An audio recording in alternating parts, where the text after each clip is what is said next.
Hello मेरे प्यारे दोस्तों, मैं सी राहुल अग्रवाल ट्राइब्स पे आपका स्वागत करता हूँ। आज के इस वीडियो में अपन जानेंगे कि एक इनकम टैक्स में रेसिडेंशियल स्टेटस की क्या भूमिका होती है।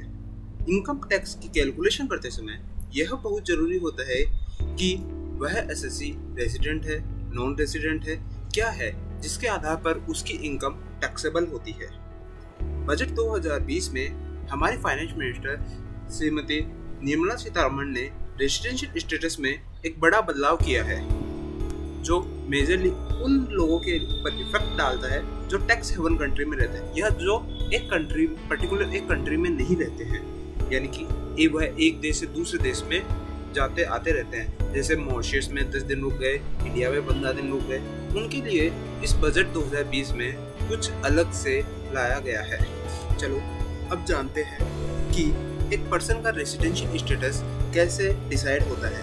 गवर्नमेंट ने इनकम टैक्सेबिलिटी के आधार पर रेसिडेंशियल सिटी को 3 भागों में बांटा है: resident and ordinary resident, resident and non ordinary resident and non resident. Section 6 of income tax 1961 ये कहती है कि यदि कोई पर्सन इंडिया में 182 दिन या उससे ज़्यादा रहता है या फिर 60 दिन ये रहता है, और यानी कि ये दोनों कंडीशन पूरी होनी चाहिए कि पिछले 4 साल में 365 दिन वह रह रहा है, तो वह रेसिडेंट पर्सन कहलाएगा। इसका मतलब ये है कि ये जो 2 कंडीशन है, 182 दिन वाली और 60 दिन वाली, इन दोनों में से यदि वो एक भी कंडीशन पूरी कर लेता है तो वह रेसिडेंशियल कहलाएगा।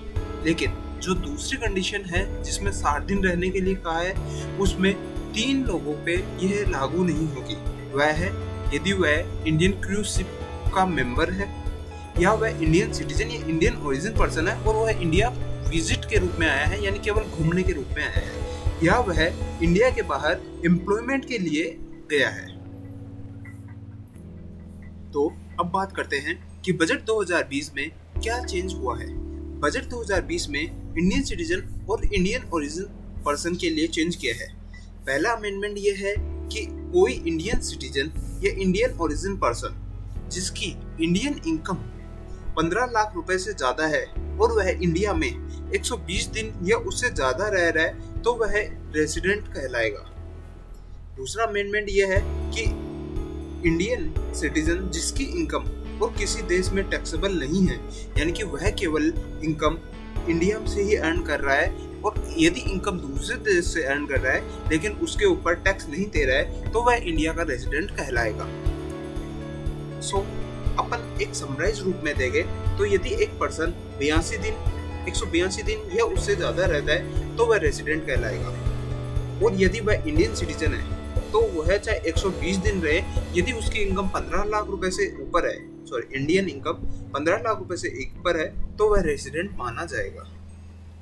अब बात आती है कि वह रेसिडेंट हो गया पर्सन, तो वह ऑर्डिनरी है या नॉन ऑर्डिनरी, इसका कैसे करें। इसके लिए भी बजट 2020 में चेंज किया है। बजट 2020 से पहले यानी फाइनेंशियल ईयर 2019-20 तक यदि कोई पर्सन इंडिया में 10 में से 2 साल के लिए इंडियन रेसिडेंट है, और यानी कि ये दोनों कंडीशन पूरी होनी चाहिए, 7 साल में 730 दिन इंडिया में रहता है, तो वह ऑर्डिनरी रेसिडेंट पर्सन कहलाएगा। लेकिन अब बजट 2020 में इसमें बदलाव किया गया है।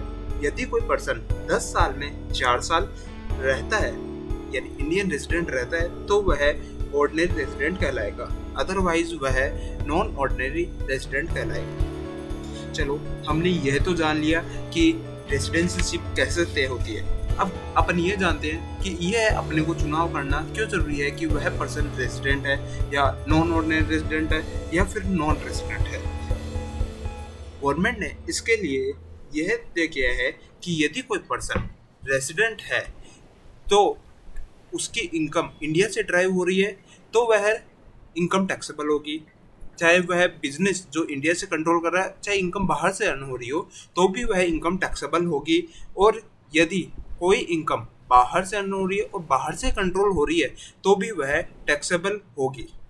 यानी कि हम ये कह सकते हैं कि यदि कोई पर्सन ऑर्डिनरी रेसिडेंट है तो वो इनकम चाहे कहीं से भी अर्न करे, उस पे इंडियन गवर्नमेंट को इनकम टैक्स देना होगा। और जो पर्सन नॉन ऑर्डिनरी रेसिडेंट है, यदि वह इनकम इंडिया से अर्न कर रहा है तो उसके ऊपर टैक्स देना पड़ेगा, और यदि वह ऐसे बिजनेस से इनकम अर्न करना है जिसका कंट्रोल इंडिया से हो रहा है तो उसके ऊपर भी टैक्स देना होगा। लेकिन यदि वह बिजनेस बाहर से कंट्रोल हो रहा है और इनकम भी बाहर अर्न हो रही है तो उस इनकम पे इंडिया में टैक्स देने की कोई रिक्वायरमेंट नहीं है। अब नॉन रेजिडेंट की, यदि वह नॉन रेजिडेंट पर्सन इंडिया से इनकम अर्न कर रहा है तो उसके ऊपर टैक्स देना होगा, और यदि वह पर्सन इंडिया में ऑपरेट होने वाले बिजनेस से इनकम अर्न कर रहा है तो उसके ऊपर कोई टैक्स देने की जरूरत नहीं है। और यदि कोई बाहर से ही बिजनेस कंट्रोल कर रहा है, बाहर से इनकम अर्न कर रहा है तो उसके ऊपर इनकम टैक्स देने की कोई नीड है ही नहीं। तो चलो, हमने इस वीडियो में ये जाना कि कैसे रेजिडेंशियलशिप तय होती है और उसके ऊपर इनकम कैसे कैलकुलेट होती है, कौन सी इनकम के ऊपर टैक्स देना होता है। और मोर वीडियो जानने के लिए हमारे ट्राइब चैनल को सब्सक्राइब करें।